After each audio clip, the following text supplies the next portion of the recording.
The years following Mami Wata's death were a season of grief and preparation on the Isle of Ashe. Khalifa grew into her role as priestess with a quiet determination that reminded everyone of her mother. The staff felt heavy in her hands at first, its ancient carvings cold and unresponsive. But with each passing moon, as she offered prayers at the shrine tree and led the village in protective rituals, the staff began to warm to her touch. The golden light that had once blazed from Mami Wata now flickered faintly from her daughter, weaker still, but growing. The twins threw themselves into their training with a ferocity born of loss. Kaito pushed his shape-shifting abilities beyond anything he had attempted before. He learned to transform not just his whole body, but selective parts, turning only his arms to stone for devastating blows, hardening his skull into an unbreakable battering ram. He would charge through practice dummies again and again until sweat poured from his brow and his stone fists cracked the very earth. The village warriors who trained him stepped aside with respect and a touch of fear. The boy had become something more than just a boy. Silas's progress was quieter but no less remarkable. He learned to call lightning not just from the sky, but from within himself. Bolts of pure energy would arc from his fingertips, striking targets with surgical precision. He practiced until he could summon a gentle rain or a devastating storm with equal ease, his gray-green eyes glowing faintly whenever he tapped into his power. The two brothers trained together constantly, their bond making them deadly in unison. Kaito would charge while Silas provided cover fire, lightning striking any enemy who tried to flank. Silas would summon storms while Kaito anchored him, his solid presence keeping the young stormcaller grounded. They were becoming what Mami Wata had seen in her vision, a balance, a unity, a force that Thalassa would have reason to fear. But for all their power, they faced one impossible problem. They had no ship. The sea remained Thalassa's domain, impassable, uncrossable. They could train until their bodies gave out, but without a vessel, without a way to reach their father, all their power meant nothing. Khalifa watched her son struggle with this truth and knew what she had to do. She had never attempted astral travel on her own. Her mother had always been the one to walk the spirit paths. But the staff hummed in her hands when she thought of King Orion, of the man who had loved her so briefly and so long ago. She prepared herself with fasting and prayer, burning the same herbs Mami Wata had used. As the full moon rose over Ashe, she sat in her mother's hut, closed her eyes, and let her spirit drift. The journey was terrifying, a rush through darkness, the sensation of falling through endless space. But the staff guided her, its golden light a tether to the world she left behind. When she opened her eyes again, she was standing in a stone chamber, and before her sat King Orion, older now, his hair fully gray, his face lined with decades of waiting. He stared at her translucent form, and in his stormy gray-green eyes she saw everything: love, regret, hope, and desperation. "Khalifa," he breathed, and the way he said her name made her heart ache across the impossible distance between them. King Orion sat frozen in his chamber, staring at the translucent form of the woman he had loved and lost over 20 years ago. Khalifa had aged. Gray now streaked her braids, lines marked the corners of her eyes, but she was still beautiful, still the same woman who had stolen his heart on a sun-drenched island so long ago. Memories flooded back, walking on the beach at sunset, her laughter mixing with the waves. The way she had looked at him when he asked her to come to Valerian. She had refused then, bound by duty to her island. Now she stood before him as its priestess. "Khalifa," he whispered again, his voice cracking. He reached out instinctively, his hand passing through her mist-like form.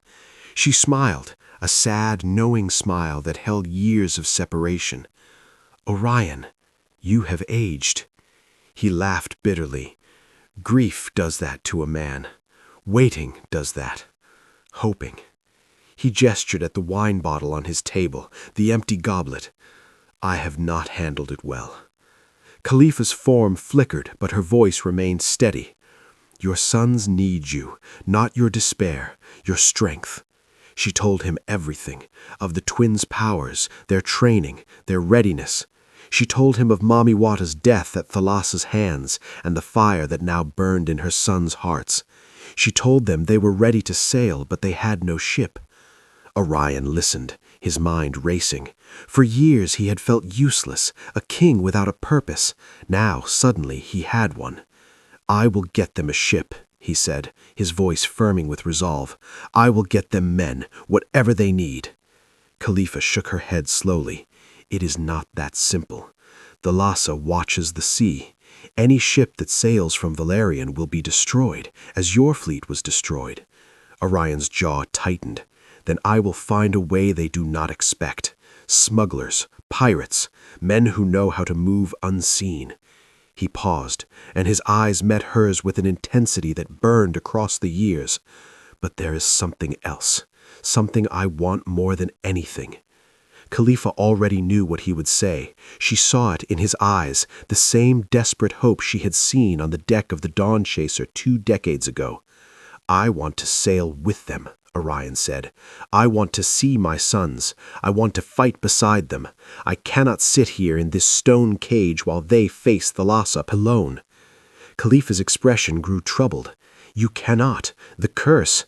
I know what the curse is, he interrupted. I have lived with it for over 20 years. Every breath I take, she feels it. Every heartbeat she senses. If I set foot on that sea, she will know instantly. She will destroy us all. He leaned forward, his voice dropping to an urgent whisper. But you have magic I do not understand. Your mother had powers that baffled even the gods. Is there nothing, no way to hide me, to mask my presence? Khalifa was silent for a long moment. The air in the chamber grew heavy with possibility. Finally, she spoke, her voice barely above a whisper. There is something, an ancient herb, deep in the forests of Ashe. My mother spoke of it once. It can separate a person from their body, allow their spirit to travel undetected. Orion's eyes widened. Then You could travel unseen, yes, Khalifa finished, but the risk is enormous. Your body would remain behind, lifeless. If something goes wrong, if your spirit cannot find its way back. She trailed off, letting the horror of it hang in the air. Orion did not hesitate. Tell me everything, he said. The plan that formed in King Orion's mind over the following weeks was audacious, dangerous, and utterly desperate, which made it perfect. He summoned his most trusted spy master, a man named Nygar who had served his father before him. Together, they mapped out a scheme that would make even the boldest smuggler nervous. Valerian's ports were watched, its ships known. Any vessel flying the royal flag would be sunk before it passed the horizon. But pirates moved like shadows, unseen and unremarked. They traded in secrets and contraband, and for enough gold they would sail through the gates of hell itself. Orion emptied half the royal treasury, converting gold into small, easily concealed bars. He sent Nygar into the underworld of the port cities, where men with missing teeth and dead eyes traded information for coin. Within a month, Nygar returned with names, captains who would sail anywhere for the right price, who asked no questions and kept no records. The first shipment was the most critical. Shipbuilders, a dozen master craftsmen who could construct a vessel worthy of crossing Thalassa's domain. They were told nothing of their destination, only that they would be well paid and that secrecy meant survival. On a moonless night, they were loaded onto a small, nondescript fishing vessel and slipped out of Valerian's harbor under cover of fog. The journey took nearly 3 weeks, the captain taking circuitous routes to avoid patrols and, more importantly, the unnatural stillness that marked Thalassa's attention. When they finally sighted the emerald shores of Ashe, the builders wept with relief and then set to work immediately. Next came the fighters, 50 of Valerian's bravest, strongest warriors, men who had sworn oaths to the crown and meant them. They traveled in small groups on different ships over the course of several months. Some posed as merchants, others as fishermen, a few as escaped criminals seeking refuge. Each man carried weapons hidden in false-bottomed crates, armor wrapped in oilcloth, and a burning determination to serve their king and his heirs.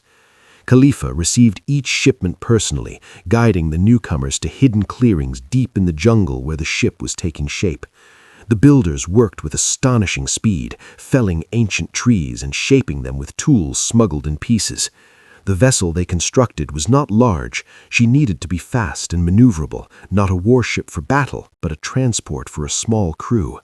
But she was beautiful, her lines clean and graceful, her hull reinforced against the worst the sea could throw at her. When she was finished, they painted her name on the stern in bold letters, Mami Wata, a tribute to the priestess who had given everything to protect the twins, a declaration that the old magic sailed with them. Kaito and Silas stood on the beach the first time they saw their ship complete, the vessel that would carry them to their father and their destiny. Kaito's blue eyes shone with fierce excitement. Silas watched in silence, his gray-green eyes tracking every line of the hull, every curve of the mast. "She's beautiful," Kaito breathed. "She'll do," Silas replied, but the slight smile on his face betrayed him. Their mother stood behind them, the priestess's staff warm in her hands. She had done her part. Now the rest was up to them, and to a king who was about to attempt the impossible. Across the sea, in a cold stone castle, King Orion held a small pouch containing dried leaves from an ancient herb. Tonight, he would drink the tea. Tonight, he would leave his body behind. Tonight, he would finally cross the sea that had kept him from his sons for 21 years. He was terrified, but he was ready. The night King Orion prepared to leave his body, the castle of Highcliffe Keep was silent as a tomb. He had dismissed his servants, claiming he needed rest, but in his private chambers a small fire burned, and on a table beside it sat a clay cup filled with a dark steaming liquid, the tea brewed from the ancient herb Khalifa had described. Orion stared at it for a long moment, his stormy gray-green eyes reflecting the flickering flames. 21 years of waiting. 21 years of wondering what his sons looked like, what their voices sounded like, whether they ever thought of him. 21 years of carrying the weight of a curse he had unintentionally triggered. And now this, a cup of tea that could kill him or free him. He thought of his daughters, the 7 sisters who had grown into remarkable women despite his absence as a father. He thought of Queen Ilara, who had loved him through the worst of his despair. He thought of Khalifa, waiting for him across the sea, ready to guide his spirit home. He thought of Kaito and Silas, the sons he had never held, now men of 21 with powers that rivaled the gods. "For them," he whispered, and drank. The effect was immediate and terrifying. His body convulsed, every muscle contracting at once. He fell from his chair, crashing to the stone floor, his back arching violently. His teeth clenched so hard he feared they would shatter. The firelight flickered and danced, casting wild shadows across the walls. His medicine men, hidden in an adjoining chamber, rushed in at the sound of the fall. They found their king writhing on the floor, foam forming at the corners of his mouth, his eyes rolled back until only white showed. One reached for him, but a voice stopped him cold, a woman's voice, speaking not in the room, but directly inside their minds. "Do not touch him. He must complete the journey alone. Stay calm and wait." Khalifa's presence filled the chamber, though her form was invisible. She had traveled the spirit paths to guide Orion through the transition, just as she had promised. The medicine men fell back, trembling, as their king's convulsions gradually slowed. His body went still, impossibly still. No breath stirred his chest, no pulse beat in his throat. To any observer, he was dead. But Khalifa saw what they could not, a shimmering form, translucent and faint, rising from the king's body. Orion's spirit looked down at his own corpse with wonder and fear. He looked at his hands, seeing the stone floor through them. He looked toward the voice he had heard, and there she was, Khalifa, more solid than before, her spirit form glowing with soft golden light. She reached out her hand. He took it, and together they rose through the stone ceiling, through the cold night air, and began the long journey across the sea. Below them, the ocean stretched vast and dark, moonlight painting silver paths on its surface.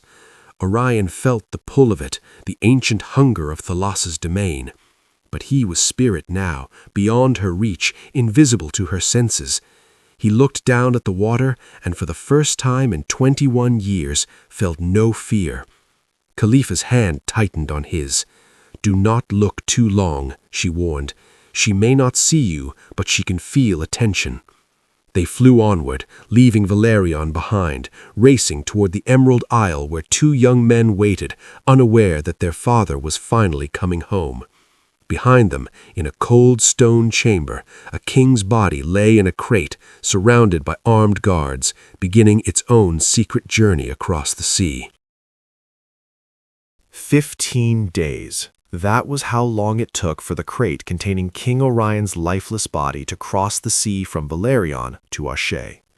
15 days of careful navigation, of evading pirate vessels and royal patrols, of praying to gods both old and new that the precious cargo would arrive intact.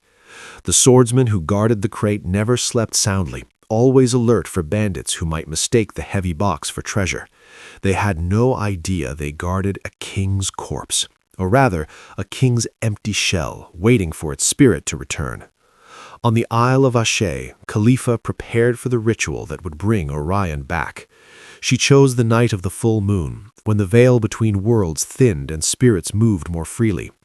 She cleared a space in the center of the village, near the great shrine tree where her mother had once communed with the elder gods. Torches were placed in a circle, their flames dancing in the warm night air. The villagers gathered at a respectful distance, watching in silence. They knew what was coming. The father of their princes, the king from across the sea, was about to be reborn among them. When the crate finally arrived, carried by sweating, exhausted guards, Khalifa approached it with reverence. She gestured for the twins to join her. Kaito and Silas stood on either side of their mother, their young faces serious, their eyes fixed on the wooden box that held their father. They had never seen him, never heard his voice, never felt his touch. In moments, that would change. The lid was pried open. Inside, wrapped in linen cloth, lay King Orion, pale, still, cold as stone. His chest did not rise. His lips did not move. He looked exactly like what he was, a body without a soul. Kaito stared at the face of the man who had given him life. The gray-streaked hair, the strong jaw, the closed eyes that he knew from his mother's description were stormy gray-green, like his own, like his brother's. A strange emotion swelled in his chest, something between grief and hope. Silas studied their father with the quiet intensity that marked everything he did. He reached out and touched Orion's cold hand, feeling nothing but flesh and bone. No spark, no spirit, just an empty vessel waiting to be filled. Khalifa began the ritual. The drums started their slow, rhythmic beat, a heartbeat for the dead. She chanted the ancient words her mother had taught her, calling to the spirits of the ancestors, begging them to guide a lost soul home. Hours passed. The moon rose high and began its descent. Still, Orion's body lay cold and still. Khalifa's voice grew hoarse, her chants desperate. She had guided his spirit across the sea, but bringing it back, that was another matter entirely. The connection was fraying, she could feel it. Orion was lost, wandering somewhere between worlds, unable to find his way. In desperation, she did something her mother had never taught her. She reached for her sons. "Take my hands," she commanded. "Form a triangle over his body." Kaito and Silas obeyed without question, their hands clasping hers, creating a triangle of living flesh above their father's chest. The moment their connection completed, the world shifted. The air grew heavy, charged with energy.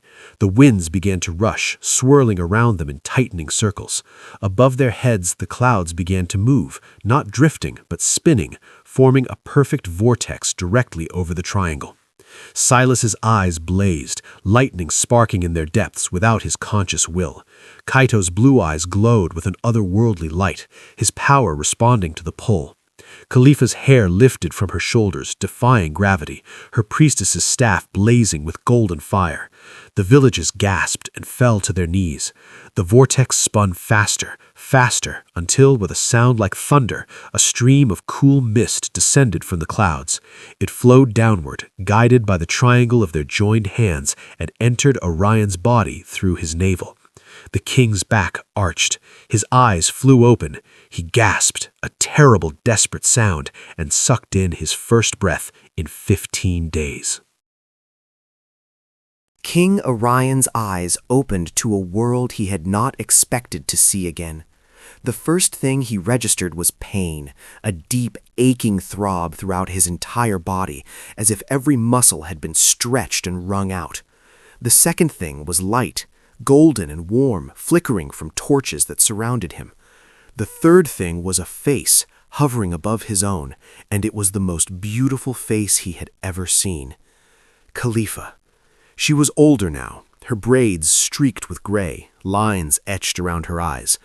But she was still Khalifa, still the woman who had haunted his dreams for 21 years. And she was holding him, her hands cradling his head, tears streaming down her cheeks and falling onto his face. "Orion," she whispered, "welcome back." He tried to speak, but his throat was sandpaper, his tongue a dead weight. He coughed, a horrible rasping sound, and suddenly another face appeared above him, young, dark-skinned, with eyes the exact blue of a tropical lagoon. Kaito, his son. Before Orion could process that miracle, another face joined it, light-skinned with gray-green eyes that matched his own. Silas, both of them, both of his sons, looking down at him with expressions of wonder, hope, and desperate love. Kaito moved first. Without a word, he reached to the side and his hand flicked toward a calabash resting nearby. Orion watched, his mind struggling to comprehend as the calabash lifted into the air and floated gently toward them. Kaito's telekinesis, he had heard of it, but seeing it was something else entirely. The calabash hovered beside Orion's head, and Silas gently tilted it, letting cool water trickle into their father's mouth. Orion drank greedily, the water reviving him in ways he could not explain. When he had enough, he looked again at his sons, and the tears he had held back for 21 years finally broke free. They streamed down his weathered cheeks, disappearing into his gray beard, and he made no effort to stop them. Kaito knelt beside him and took his hand. The grip was strong, warm, and alive. "Father," he said, and the word was one of the most beautiful sound Orion had ever heard. Silas knelt on his other side, placing a hand on Orion's shoulder. "Rest now," he said quietly. "You're home." The healers of Ashe surrounded them then, gently pushing the twins aside to tend to the king. They checked his pulse, his breathing, the color of his skin. They applied warm compresses and made him drink more water, this time mixed with honey and herbs. Through it all, Orion kept his eyes on his sons, afraid that if he looked away they would vanish like the dreams they had always been. It took 5 days for Orion to regain his strength, 5 days of being fed, bathed, massaged, and cared for by people who treated him with a reverence that made him uncomfortable. On the 5th day, he finally rose from his bed and walked on his own. His legs were weak, his balance uncertain, but he walked. And when he emerged from the hut where he had been healing, he found his sons waiting for him. They stood side by side under the great shrine tree, the morning sun painting them in gold. Between them stood Khalifa, the priestess's staff in her hand, her smile tremulous with joy. Orion walked toward them, one step at a time. When he reached them, he did not speak. He simply opened his arms, and his sons stepped into them. The 3 of them stood there, holding each other, the king and his heirs, the father and his sons, finally united after 21 years of separation. Khalifa watched, tears streaming, and knew that her mother was watching too, somewhere beyond the veil, smiling. The joy of reunion lasted exactly 9 days. On the 10th morning, the sea changed. Silas felt it first, a disturbance in the natural order, a wrongness in the air that made his skin prickle. He stood on the beach where he had first called lightning, staring at the horizon. The water was calm, too calm, the kind of false peace that preceded violence. Cato joined him moments later, his brother's agitation pulling him from the village. "She knows," Silas said quietly. Cato nodded. He felt it too, a pressure, a watching presence, the weight of ancient eyes fixed on their island. They summoned their mother and father immediately. Khalifa listened to their words, her face growing grave. She had hoped for more time, more preparation, but Thalassa was not a goddess who granted extensions. "She will come," Khalifa said. "Not today, perhaps not tomorrow, but soon. She knows Orion is here. She knows you plan to sail. She will not let you leave without a fight." King Orion stood beside his sons, his body still weak but his spirit fierce. 21 years of waiting had ended in 9 days of joy. He would not let that joy be stolen. "Then we fight," he said simply. "We sail and we fight." The next 3 days were a blur of preparation. Weapons were sharpened, supplies loaded, prayers offered at the shrine tree. The 50 Valerian fighters who had smuggled themselves to Ashe stood ready, their eyes hard with determination. The ship Mamiwata sat in the lagoon, her sails furled, her hull gleaming, waiting to carry them into legend.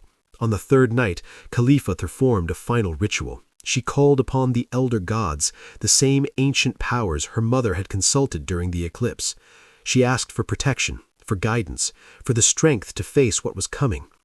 The answer came not in words, but in a feeling, a warmth that spread through the twins' chests, a certainty that settled in Orion's heart. They were not alone. They had never been alone. Dawn broke red and gold over the eastern horizon. The sea was calm, deceptively peaceful. The crew boarded the Mamiwata in silence, each man taking his position. Kaito stood at the prow, his blue eyes scanning the water, his body ready to shift at a moment's notice. Silas stood at the mast, his gray-green eyes fixed on the sky, lightning already sparking faintly at his fingertips. King Orion stood between them, a sword in his hand, not for fighting, but for symbol. He was their father. He would not hide. Khalifa latched from the shore, the priestess's staff clutched in her hands. She would have given anything to sail with them, but her place was here, protecting the island that had protected her sons. The lines were cast off, the sails were raised, the Mamiwata caught the wind and glided out of the lagoon, toward the open sea, toward Valerian, toward destiny. The crew watched the horizon with grim determination. The fighters checked their weapons one last time. The captain, a grizzled veteran named Boren who had sailed every sea known to man, kept one hand on the wheel and one eye on the darkening water ahead. They had sailed for 3 hours when the first sign came. The water ahead of them began to churn, to bubble, to rise. From the depths emerged creatures, not the drowned they had faced before, but something worse. Serpents with scales like armor, jaws lined with teeth longer than a man's arm. They circled the ship, their eyes glowing with sickly green light, waiting. Kaito looked at Silas. Silas looked at Kaito. They did not need words. They moved as one. Kaito's arms turned to stone, hard and unbreakable. Silas raised his hands to the sky, and lightning answered his call. Thus, the battle for the sea had just begun. The sea erupted into chaos. The serpent creatures lunged at the ship from all sides, their massive jaws snapping, their coiled bodies slamming against the hull. The Mamiwata groaned under the assault, timbers straining, but the builders had done their work well. She held. Silas raised his arms to the darkening sky, and lightning answered. Bolts of pure energy rained down, striking serpent after serpent with devastating precision. Each hit sent creatures thrashing, their bodies convulsing before sinking into the depths. But more kept coming, rising from the abyss like an endless tide. Kaito leaped onto the ship's railing, his arms and head turned to solid stone. When a serpent lunged at him, he met it head-on, his stone fists pounding into its skull with brutal force. Again and again he struck, each blow sending shockwaves through the creature until it finally released its grip and slid back into the water. The Valerian fighters fought with desperate courage, their swords and spears hacking at any serpent that came within reach. Captain Boren steered the ship through the chaos, dodging the worst of the attacks, keeping them moving forward. King Orion stood at the center of it all, his sword raised, shouting encouragement to his men. He could not fight as he once had. His body was still recovering, but he could lead, and that's what he did. For what felt like hours, the battle raged. The sea around them churned with the blood of slain creatures. The deck grew slick with seawater and gore. Men fell, dragged overboard by snapping jaws, their screams cut short by the deep. But the ship held. The twins fought on. And slowly, inevitably, the serpents began to thin. They had not expected such resistance. They had not faced powers like these. Just when hope began to flicker, the sea itself rose up. Not waves, something far worse. The water before them swelled, gathered, took shape, and from that shape emerged a form that made even the bravest fighters gasp in terror. Thalassa, but not the woman-shaped goddess they had seen before. This was her true form, the form she had worn before the age of men, before the elder gods had shaped the world. A dragon with 3 massive heads, each one crowned with horns of black coral. From its body sprouted 8 enormous tentacles, each lined with rows of suckers the size of shields, each one capable of crushing a ship to splinters. Its scales shimmered with the colors of the deep, abyssal black, trench green, pressure crush purple. Its eyes burned with the cold fire of ancient hatred. The Mami Wata shuddered as the goddess rose before them, blotting out the sky. Men fell to their knees, unable to face such terror. But the twins did not fall. Kaito's stone fists clenched, Silas's lightning crackled brighter, and King Orion stepped forward to stand between his sons. "Together," he said. The dragon struck. One massive tentacle swept across the deck, grabbing the mast and snapping it like a twig. The Mami Wata lurched violently, timbers screaming. Sailors were thrown into the sea, their cries swallowed by the waves. The ship was dying. Silas unleashed everything he had. Bolt after bolt of lightning flew from his hands, striking the dragon's 3 heads again and again. The goddess roared in fury, her scales smoking, her flesh burning. But she did not fall. Kaito grabbed his father's sword, the ancient blade of Valerian, passed down through generations, and without a moment's hesitation leaped from the ship into the sea. He did not sink. His water-shifting power made him one with the waves, allowed him to move through them as if they were air. He surged toward the dragon, the sword raised, his stone arms unbreakable. The dragon saw him coming, 2 of its heads lunged, jaws gaping, but Kaito was faster. He twisted through the water, avoiding the first strike, and brought the sword down on the second head with all his strength. The blade bit deep, severing scales, flesh, and bone. The dragon's head separated from its neck, black blood gushing into the sea. The goddess screamed, a sound that shook the very ocean. Her remaining 2 heads thrashed in agony, her tentacles coiling and uncoiling in spasm. Kaito struck again, slicing through a second neck. Another head fell. The dragon reeled, mortally wounded, her form flickering, destabilizing. For a moment, victory seemed within reach, but Thalassa was not defeated, not yet. As her body began to dissolve back into the sea, one massive tentacle lashed out with desperate fury. It wrapped around King Orion, standing helpless on the ruined deck, and yanked him into the depths. "No!" Kaito screamed, lunging after him. But Silas was faster. He grabbed his brother, holding him back with all his strength. "You cannot follow. She will take you both." Kaito fought against his brother, his stone fists flailing, his voice raw with grief.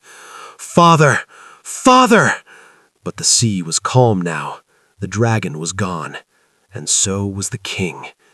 The surviving crew stared in horror at the spot where their king had vanished. Captain Boren fell to his knees, his weathered face streaked with tears. The twins stood frozen, Silas's arms still wrapped around his brother, both of them staring at the empty water where their father had been. Kaito's stone form crumbled, his arms returning to flesh, his body sagging against his brother. "He's gone," he whispered. Silas said nothing. He simply held his brother tighter and watched the horizon where the sun was beginning to set, painting the water in shades of blood and gold. The cost had been paid. The sea had taken its due. But the ship still floated, battered but whole. The heirs still lived, and somewhere in the deep, a wounded goddess clutched her prize and wondered if victory had been worth the price.